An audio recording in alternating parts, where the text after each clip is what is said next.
Today we will discuss on the most sought after topic in finance, that is balance sheet analysis. We will not cover any income or expense aspect directly in this video. We will begin with some basics, and then we will directly jump to the analysis aspect. So, a balance sheet is a financial statement for the structured representation of financial position of an entity. Financial statements, they are prepared to know the financial performance as well as position of an entity. Performance is year on year, like your sales, your profitability, your expenses.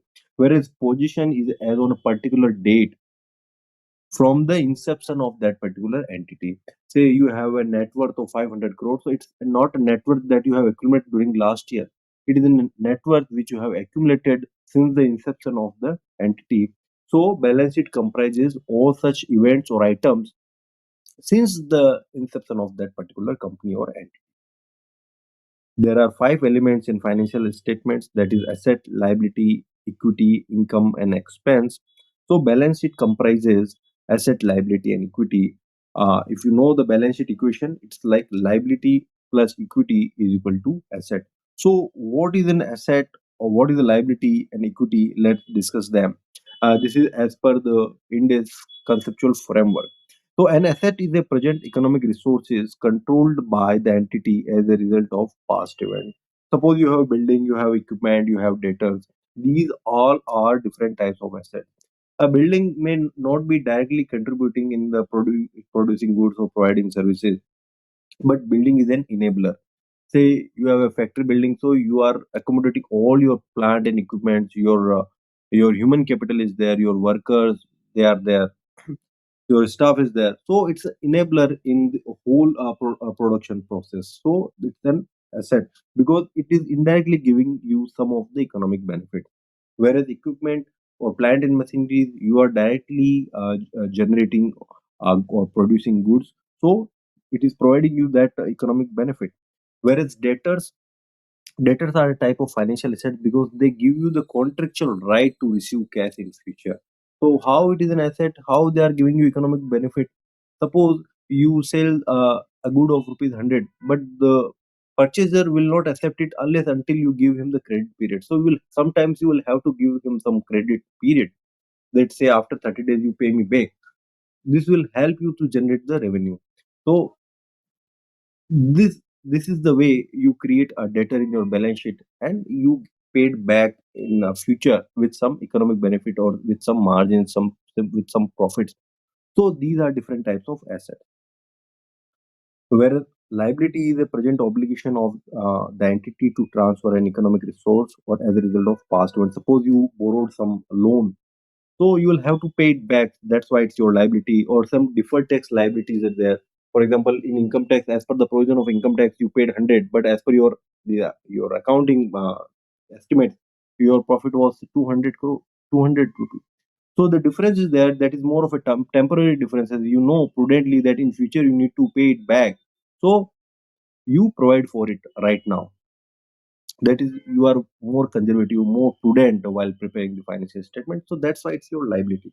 Whereas equity is the residual interest in the asset of the entity after deducting all your liabilities, because you don't have any obligation to pay your equity shareholders who are the real owners of your company or entity. But you need to pay them only once all the liabilities are settled out of the asset proceeds. So this is the format of balance sheet. Balance sheet is generally prepared in the order of liquidity or permanent. If you see, the first arrangement is like this: assets are there put first, and asset, the non-current asset will be there, then current asset will come, and then asset classified as held for sale. And the equity and liability part, you will have equity first, then the non-current liability and current liability.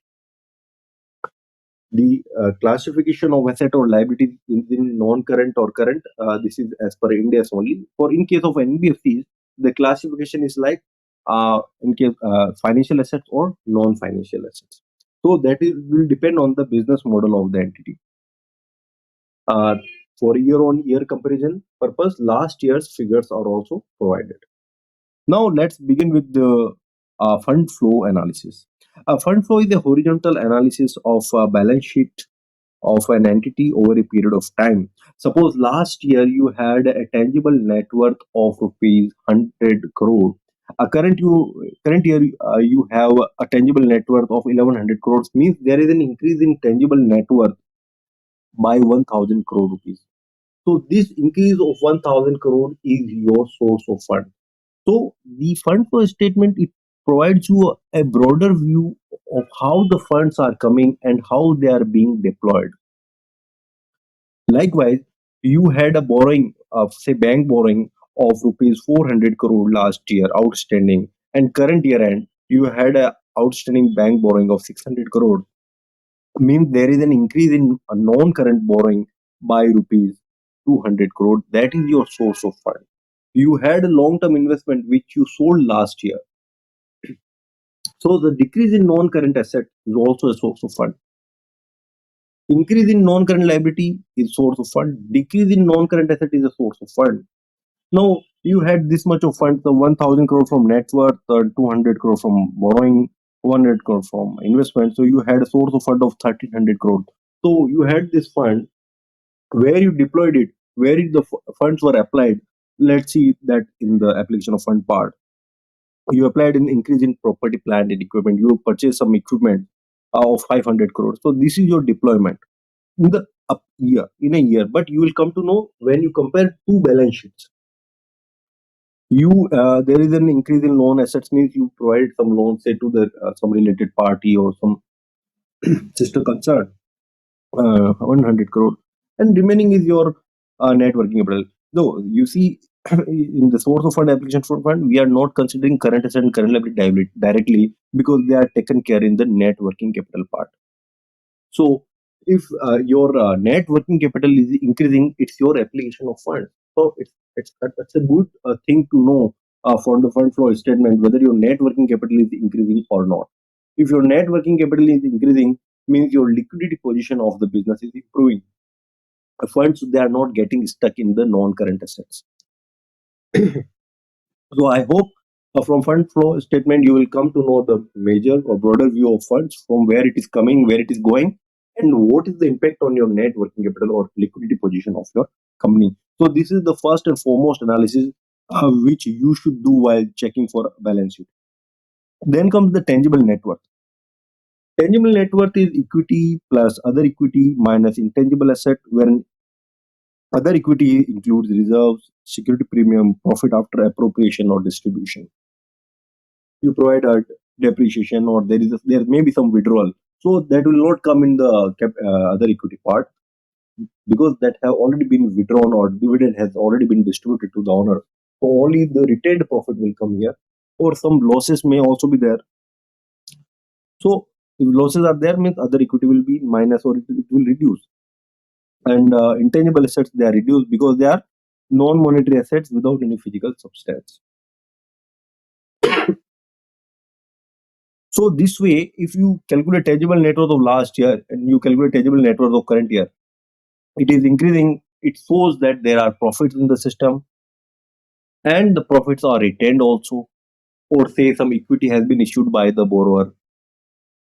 So this will show you the going concern concept says the business will keep on going.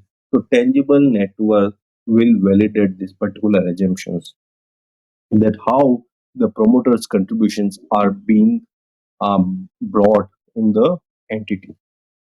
So the second aspect which you see will be tangible net worth. Then comes the current ratio, the most important ratio which you derive from the balance sheet. Current ratio is used to assess a company's liability, liquidity, company's ability to meet its short-term obligation with its short-term assets. It is derived when current asset is divided by current liability. An ideal current ratio is the ratio which is 1.15 or above. Now, what if the current ratio is 1, below 1? If the current ratio is below 1, it will indicate that your current liabilities are more than current asset. Now, when current liabilities are more than current asset, it will mean that those current liabilities are used not only to fund current asset, but they are also deployed in your non-current assets. means your funds getting stuck in some non-current asset, and when the due date comes, you to pay your liability back, you don't have the release funds, means there will be asset liability mismatch, there will be liquidity issue with the company. So it's not only for the short term liquidity issues, it also says the overall financial management of the company. Current ratio can be improved by increasing your sources of fund. The first step was to know the fund flow analysis or fund flow statement. We saw that what are the sources of fund and what are the application of fund. If the sources of funds are more than application of fund from the non-current asset or liability perspective, then there will be increase in your net working capital. So what you should do is a business should do is they should improve their source of fund, means long term asset may be sold or long term liabilities may be availed, and profit may be flowed back, may not be distributed as dividend, and then they may be applied in your net working capital. This way, your current ratio will improve. But at the same time, while analyzing, you need to be vigilant that stocks are not or receivables are not inflated, because once the stocks or receivables they are forged or inflated, they will not only improve your current assets or your liquidity positions, they will also improve your margins, your profitabilities. So this is one of the areas where while analyzing you need to be more vigilant. So excessive current ratio, say if a current ratio is more or above 3, it will indicate that there are inefficient uses of funds which curtails your profitability. So you have idle cash available with you, say 10 crore is already there in your current asset. It is not being deployed in product producing activities. So at the end of the day, an income is what increases in the asset is an income. So if your asset is like intact, it is remaining in current asset forever, even though it will improve the liquidity position, but it may not be that profitable. So you need to churn it over and over. We will discuss on this part later. Then comes the leverage analysis. So is leverage good? So the real answer is it depends. Leverage amplifies gains or losses. In good times, it supports overall growth of the business. Leverage ratio is also not debt to equity ratio, that is debt divided by equity. You know, the cost of debt is less than cost of equity. So that way, leverage is good because your cost of capital is coming down. But during bad times, it makes financial position worse because a leverage is a fixed obligation. You will have to pay interest to a lender or financial institution from which you have availed your borrowings, irrespective of the fact whether you earned income or losses. Whereas for the equity shareholder, it's like residual interest, which we discussed in the earlier definition. Only residual will be paid to the equity shareholder. That means there is no fixed obligation as such. That's why the cost of debt is less than cost of equity. But it's fixed obligation. That's why it amplifies both gains and losses. If an entity has otherwise higher fixed cost, it should avoid being over leveraged. Higher fixed cost is there means operating leverage is higher. Then financial leverage should be less. Then only your combined leverage will be at optimal level. If your operating leverage is lower, then you may accommodate a higher financial leverage so that your combined leverage is maintained. So it will depend on your other fixed obligation or other fixed cost. Better way to calculate a leverage ratio is your long-term liabilities divided by tangible net worth. Here, your long-term or non-current liabilities are not only debt but deferred tax liabilities and other non-current liabilities, even though there is no contracted cost to these non-current liabilities. What is the contracted cost? If you see borrowing is there, you have a bank borrowing, a rate of interest is 10%. So that is the contracted cost attached to that borrowing. But in the case of deferred tax liability, there is no contracted cost as such. But you know prudently that in future you need to pay it back. So it's a long-term liability for the business. So you need to have it in the numerator part to know the better leverage picture of the business. An ideal leverage ratio is below 4. Now, the most important aspect of balance sheet analysis here comes quality of assets. You must have remembered the Modiglani Miller approach. They told that risk and return emanate from the asset side of the balance sheet. Liability side has nothing to do with that, though some impact may be there because of the leverage, which we discussed in the previous slide. And at the same time, we also, in the basic, we learned that assets have potential to produce economic benefits, not the liabilities. And even if you go by the conceptual framework, it says income is increases in asset and expense is decreases in asset. So if only if the asset increases, your income will increase. There is no other way. If the asset decreases, your expense will increase. So that's if the asset, you need to see that they are efficiently used, the quality of asset is maintained, your asset doesn't become a non-performing asset. So the efficient use of asset makes a business more profitable. In asset, you have non-current assets and current assets. For non-current assets, there may be they may be the enabler or may be indirectly used to run a business or to make the entity more a going concern. Say you have investments or loans advanced or made, then you will see what is the rate of interest, what is the return which you are getting out of that asset. But for the stocks and receivables, that may not be directly measurable. So there you will see the holding period, the turnover efficiency of that particular current asset. A higher holding period means stocks are piling up and debtors are not paying back. Means churning matters. For example, Mr. A and Mr. B has invested rupees 1 lakh in a business.